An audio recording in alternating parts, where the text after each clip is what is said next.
Oh, good evening, everyone, and thank you so much for joining us tonight for what is going to be a powerful book chat that will hopefully inspire you to think more about the purpose of public education and your role in helping it to be successful with guest author Dr. Amy Fass.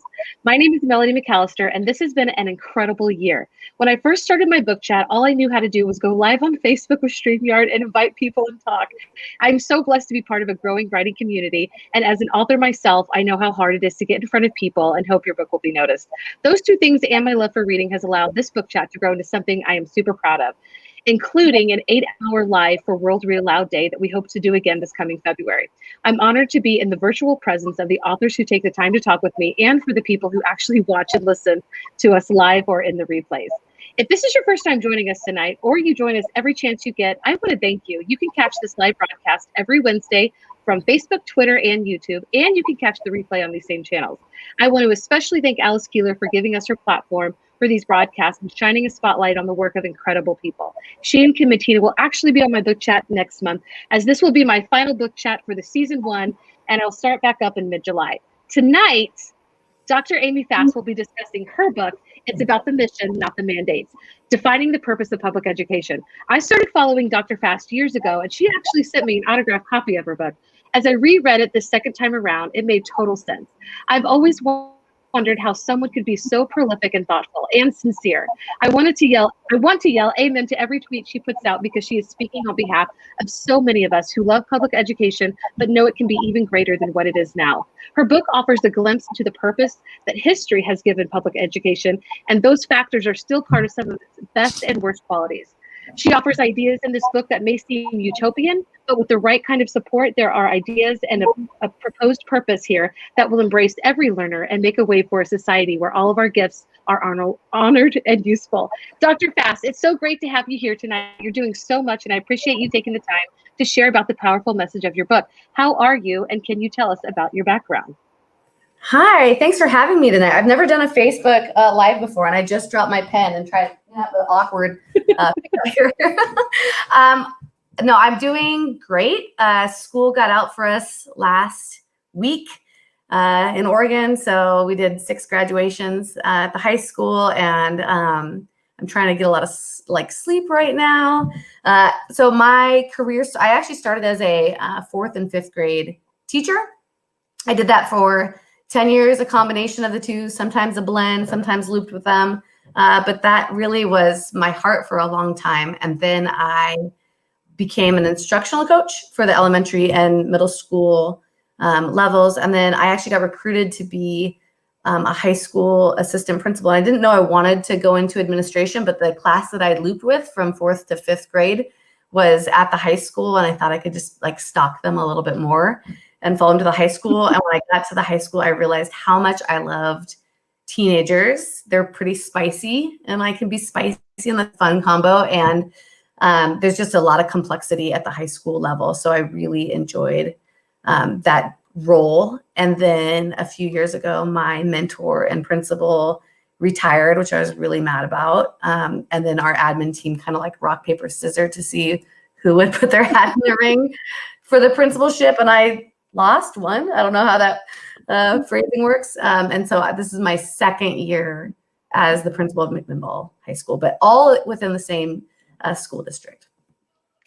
Yeah, I love that. And as a 4th and 5th grade teacher who is also looped with my students, I've always felt like, and you were one of the first people that I started following when I took a little break for about 3 years, and then I came back into teaching. I didn't think I was going to come back into teaching, but when I found you, I was like, oh my gosh, because part of the reason I felt burned out to begin with was because just, the issues that are talked about, you don't sugarcoat anything here.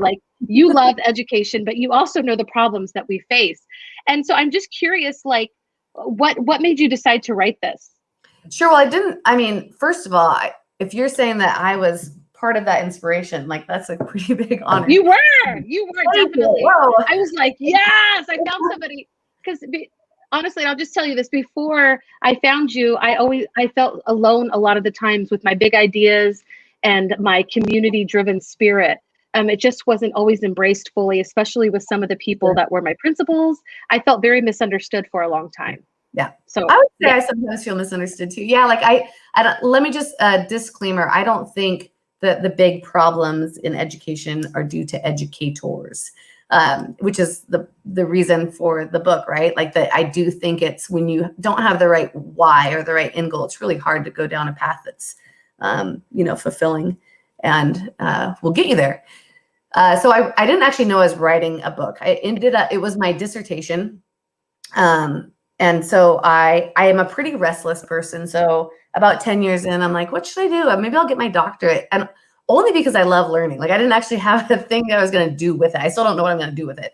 But I thought like, I would like to, learn a little bit more about our field and invest a little bit more in leadership in that field. So let me get my doctorate. And my dissertation was a non-traditional dissertation, which meant, it was kind of a giant lit review. And then when I went to defend my dissertation, prior to that, my dissertation chair said, like, you have one last assignment. I want you to experience what it's like to try to pitch to a publishing company, because as a doctor, like someday you might want to publish something. So like, I'd like you to take this and here's some publishing companies you may like practice pitching it to. And so I was being kind of lazy actually. And I just pitched it to one. And then they sent me a book contract. And I was like, well, that was kind of cool. Like, is it that easy? I didn't know. And so, I mean, who knows how it just like slid right in there, but it became a book. And then I thought like, maybe my mom will read it. Maybe. So it's been kind of fun, like people like you who read the whole thing. I feel sometimes apologetic. Like had I known it was a book, I would have maybe not made it so dense with the research and all the citations. And, I wasn't really writing for an audience. I was more writing a manifesto for myself. But I wanted to, like, I didn't have it when I wrote it, I didn't actually think to myself, here's what I think the purpose of public education is. Like I actually unpacked it and uncovered it as I went. And so the writing itself was a journey to figure out and there's like a review on Amazon that says like this chick like writes as though she's not actually doesn't have an agenda. And she's like saying both sides, but we know how she really feels about it. I'm like, it's not on Amazon, it's somewhere else. But I was like, no, I really like when I was writing, I didn't know what I was going to come to in the end. Like, what is the purpose? So it was kind of funny. Like that was my writing process. I didn't have, surprisingly, an agenda with what I thought the mission was. So it was kind of fun. Yeah. You know what? There's always going to be haters. Listen, I know what it's like to get, 3 and 4 stars, whatever. But I thought it was, and obviously a publishing company thought it was great. And I don't know. I think that there are a lot of us that have this kindred spirit because there were some thoughts that it provoked. Like I started thinking about Finnish schools. One of the books that I started reading when I came back to work in education a few years ago was Teach Like Finland. So when you were going through, I was like, oh my goodness, this reminds me of Teach Like Finland. And then you actually, like within another page or two, you got there. So I was following it very well. But I also have this big idea kind of, and I think people that are like-minded have these big ideas of what they hope. And you talk about hope a lot. And so that is what grabs me. And just because I like to talk about the writing process, what kind of writing process do you have? Like, do you write every night or do you journal? How did you go about writing it? Sure. So I kind of live up to my last name. I wrote it in 5 months, I think. I just like knocked it out. I'm not someone who's like every Saturday for an hour. I'll do it over the course of a year or 2 years. I'm more like when I'm in it, like I'm kind of fixated on it. I have some attention deficit issues, which actually give you hyper focus on certain things. And so that allowed me to be, and what was interesting is when I was writing it, I had applied for and gotten the admin job. I was adopting a child through the foster care system. My father-in-law was on hospice in my house. Like there's all these things.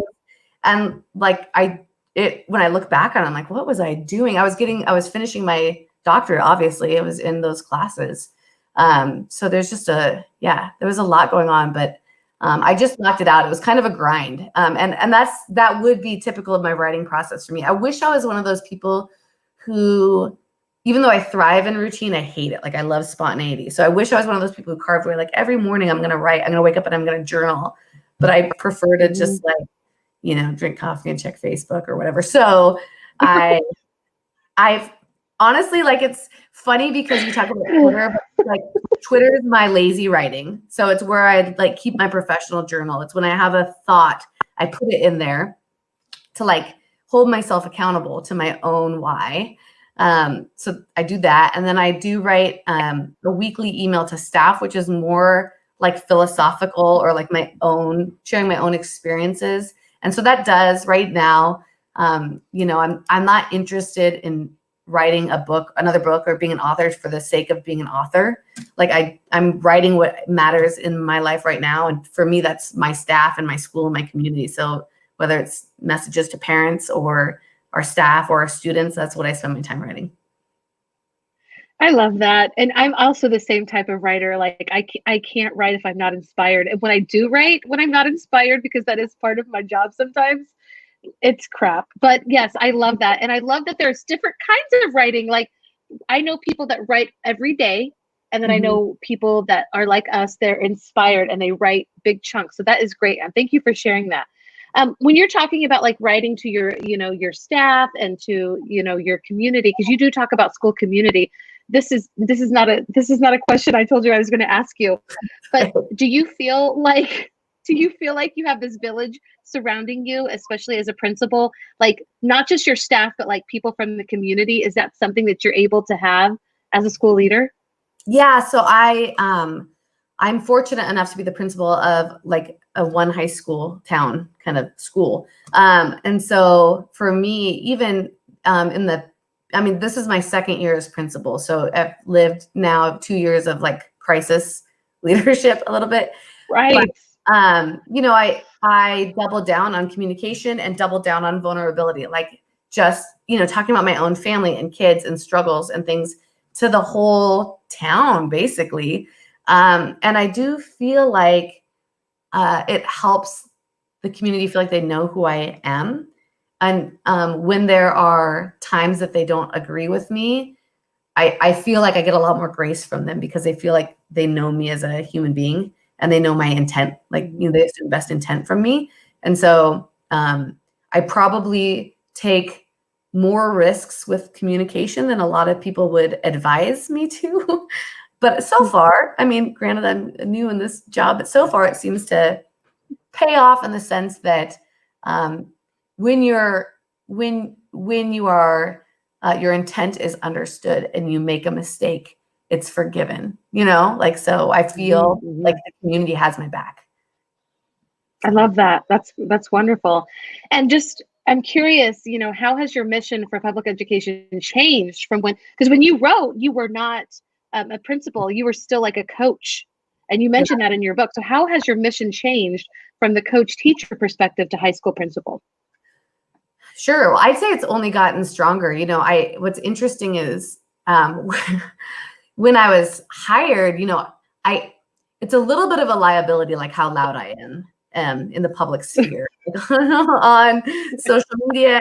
There's a book out there. So like, it already says what I believe. And so people then don't get to be surprised when I make decisions that are in line with what I believe. And also people get to hold me accountable to what I said I believe. But I would say the thing that's trickier is one, I had you know, elementary school experience.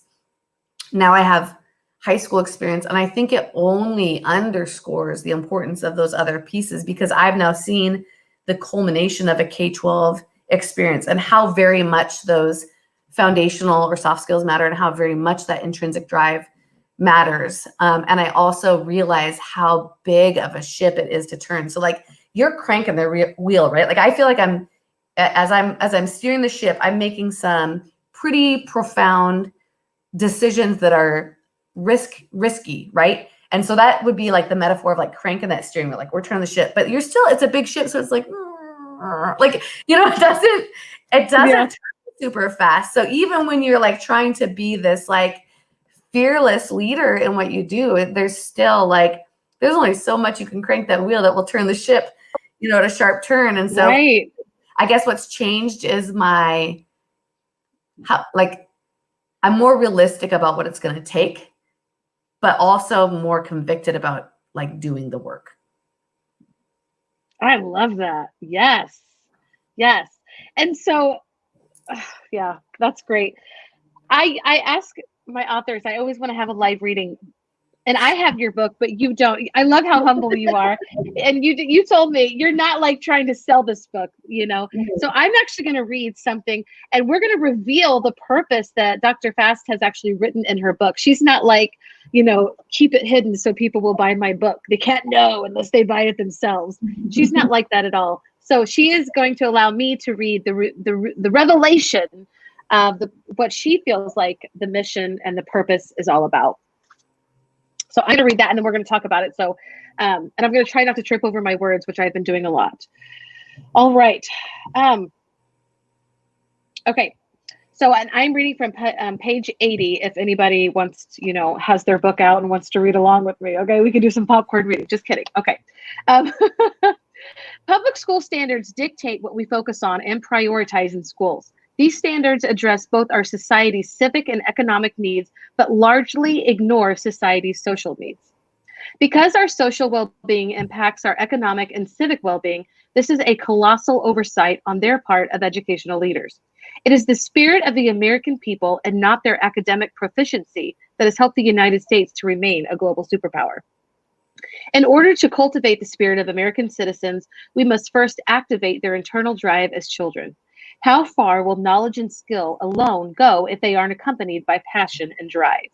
Our emotional state and our soft skills are integral in our future success and happiness as individuals and as a society.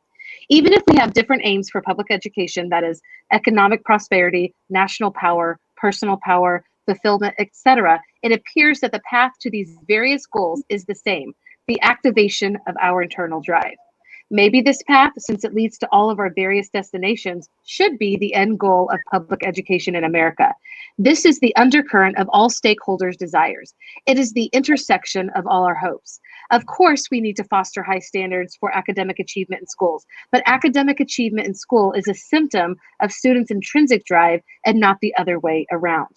If the general health of our public education system is failing, then we need to treat the cause and not the symptoms. Education is more than just the transmission of information. It is a tool for human growth and fulfillment. We need to use this tool to inspire our children. We need to give them hope, to fill their hearts and feed their spirits. This is the true purpose of education. Woo!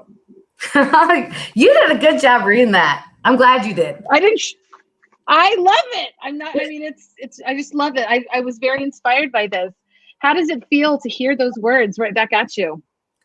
It feels validating, I would say. Yeah. Like it's been a sec since I've read it. So I honestly, like, I should probably reread it before next year, because this year was extremely taxing as a school leader because I wasn't around students or staff. You know, in Oregon, we did not go to hybrid learning until the end of April. So I didn't see people.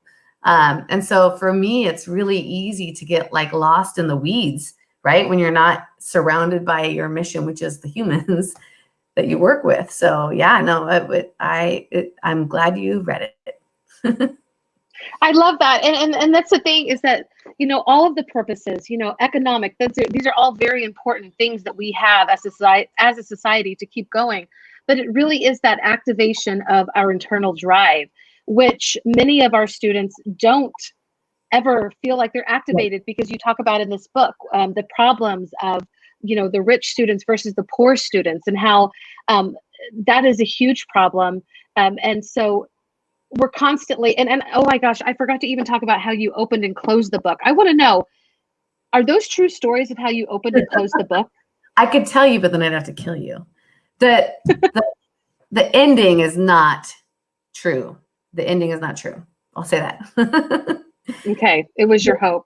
Yeah. No, it was my hope. So I'll leave it at that. But I definitely wrote the book based on my own experiences in education, how I felt like this is we're playing a game here sometimes. And the game is getting in the way of doing the work. And I couldn't shake it. I can't play the game. I just can't. I'm not cut out for it. Right. I loved how you opened up the book. And when we were talking about like your live read, I was like, which part could I really, you know, read? The beginning of the book, I felt like I was sitting in that office with you, and I felt like it was a scene that flashed in my own. because, and even, but yes, that's a good reason to get the book, y'all. And I dropped the link. But what do you think? And I talked about this a little bit. What do you think is the most challenging reason education simply does not help all students and prepares them more for prison than being an active citizen? Because statistics say that most of our students aren't achieving at the rate globally. I think I'm going to go real big picture, and I'll try to bring it down. I'm a 30,000 foot kind of person, but I'll try to bring it down to the ground level. I do think that when you get to the point where we're like legislating decisions in education, you're looking at, a lot of times economics does drive those decisions. And so you make some real oversimplified leaps, like America needs more STEM, more people, prepared for STEM careers. So let's invest in math and science and engineering and those sorts of things. And then we'll have more students prepared for STEM careers. And unfortunately, it's just not like that simple, that like if you could just get kids proficient in these things that the economy needs, and the economy will then. We do all of these things to like fix society. And in my research, what I basically landed on is that if you serve the student, like if that's really your goal, all those things will come to fruition. So I'm actually a social reconstructivist. I think that's how you say it. Where I believe the purpose of Sounds good. I believe the purpose of education really is to serve society in addition to the individual student.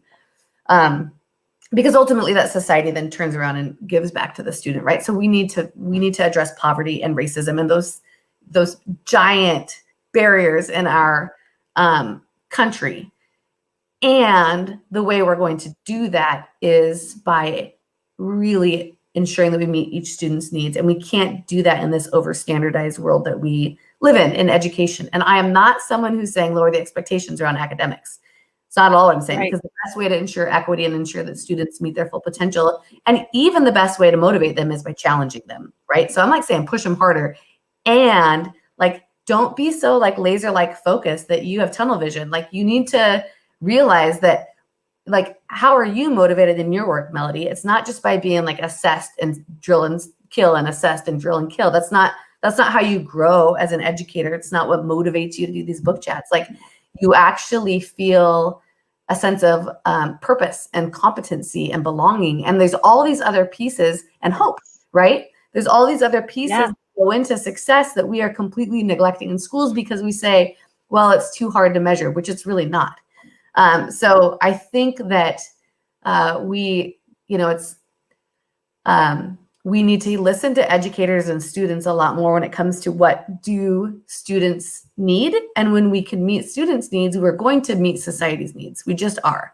And so we just make way too oversimplistic of assumptions about how to fix the education system. You look at what's broken in society, like, oh, there's a lot of drug use, like implement DARE. Oh, we need more STEM employees, like test more in math and double down on math. Oh, we need more, whatever it is, like just insert fix in school that is not actually going to fix it.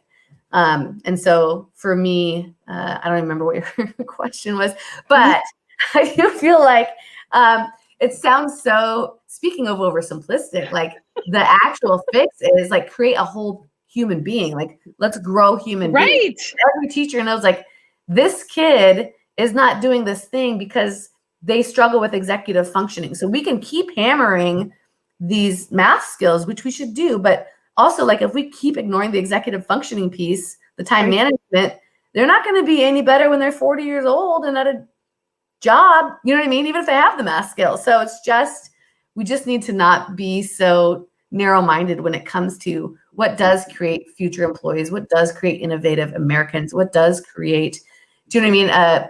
Someone who's going to be entrepreneurial and invest in businesses that are going to like spur the economy's growth. We need to look a little bit more about what the research says about what does lead to these end goals that we want. Right. And you do you have so much research in your book that, stuff that I have already, like, it just came together. You did a very beautiful job of tying it all together. So I totally agree with you. And I think you've talked about how you went from, the K-12 experience, and then you have that parent outlook on that too. And you have that social justice look out on that too. Like, it's just, do you ever get like, what kind of feedback do you get from other leaders in your area? Are they, I know I didn't prepare you for this question, but I'm just curious. Like, do they, what's it like?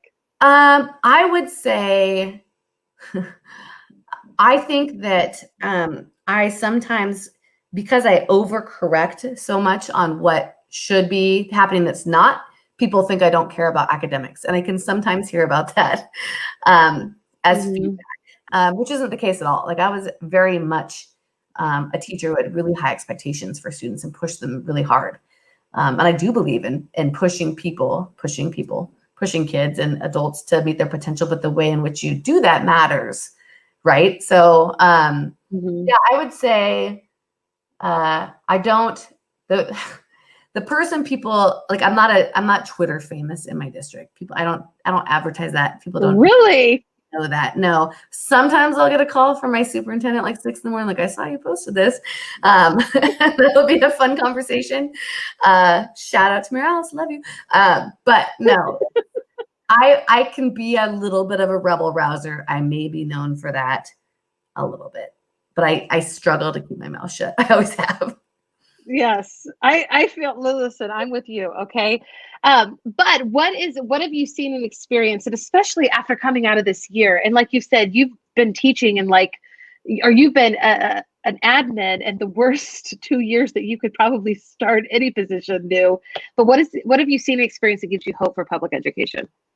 Sure. Well, I mean, educators and students, right? Like, if you want to realize how amazingly, like, when we talk about American schools and the need to like revolutionize them, I always feel careful about saying that, because what we're doing with what we have, and I don't mean funding, I mean the society in which we live, and what we're doing in this is phenomenal. Like, I look at the level of heart and work that our staff are putting into ensuring our students, grow is just super inspiring. Like, this year, our staff stepped up to the plate doing home visits like daily for students, taking on the culture of this like school within a virtual setting and lifting each other up, and our students being like so resilient. So what gives me hope is the humans give me hope, and then B, like doing the actual work. We measure hope and belonging and significance and soft skills. We measure all those things at our school. And we're improving them every year and listening to student and staff and stakeholder voice when it comes to how we can better serve people in these areas. And so it gives me hope that the work is not impossible. It's doable. Yeah. And it's like not measured at a federal or state level, but that doesn't mean it doesn't matter, Right. And have dropout rates, like, I feel like those are like partnered with that. And has that been affected? So our dropout rate is 0.36%, which was, like 10 years ago was 13% or something like that. So wow. Absolutely, it's been affected. I mean, when students are hopeful, they graduate from high school, and they go on to do something with their lives. It's not like this like secret. That's how humans work. When they have hope, they invest in themselves, right? I love that. Well, I want to be respectful of your time. What is there anything like next for you, that like writing, or like, do you think it will have? I know that you're not an author just to be an author, but is there anything? What's next? So I feel really bad because I keep putting out here that I want to do this thing and I've never done it, but I would love to start like a YouTube channel where we bring people into debate, things in education. That would be something that someday I'd like to do. I gotta, the pandemic has kind of put a wrench in that. I also, am hopeful to be more involved. I need to like get good at this principal thing. Like, I don't want to be someone who's like, listen to me speak nationally. And then, I haven't even lived 3 years as a principal. So just doing my own job well and seeing if I can help the mission come to life in our own school is probably the most important thing. And then for me, You know, I just want to I want to impact our field on a national level, because I do feel like you know, educators don't have the respect they deserve. You know, it's really hard to work in a field where you feel like the mission is compromised. So I do care about influencing that where I can. I don't know what that looks like, whether it's writing a book. Honestly, like, I don't have time to read books, so I'm not writing them, because I'm thinking, if I'm going to write something, I'm going to write it for the audience that I am. And right now, like, I can read a 240 character tweet. I can listen to a podcast. So I feel like the work might be in a place where people can access it. And to me, like, it's not about the, like, a money making machine. You know, it's more just about, can we change things? And what's the best avenue to change things in our country? Hopefully I love that vision for my next steps, but I don't know what they are. Yeah, I'm glad that you said that. I mean, it's true. You're, like you said, it's vulnerable, and I think it's great. And I love your humility. I think that's what keeps your character so strong and so true. And I think that's a reason why so many of us really look up to you, and feel like you see us, even though you're not writing it for us. We feel seen, and we really appreciate that. I know I'm speaking on behalf of a lot of people. Before we go, and everybody, this is a great book. It's called It's the Mission, Not the Mandates. I hope you will check it out, and I will drop the link one more time. Before we go, Dr. Fast, is there any last words that you'd like to just share with us before we say goodbye? Yes, Melody, I've been wanting to meet you for so many years. We need to do this again, but not on a Facebook session. We need to hang out. It's been fun talking to you. I hope to get to know you a little better. I agree. I can't wait. I actually love Oregon. Yeah, you know that I do. Thank you, because yes, I can't wait to hang out with you for reals. And I think you're amazing, and I love following you, and I would love that as well. Everybody, thank you so much for joining us tonight. I'm not going to be here for the next few weeks because life is happening, and I hope that everyone enjoys their summer break and really truly takes a break. I'm going to be reading books, but I'm always reading. Thank you for sharing. Amy, stick around. I'm going to put the outro on, but I don't want you to go away. Okay. Take care, everybody, and we'll see you about mid-July.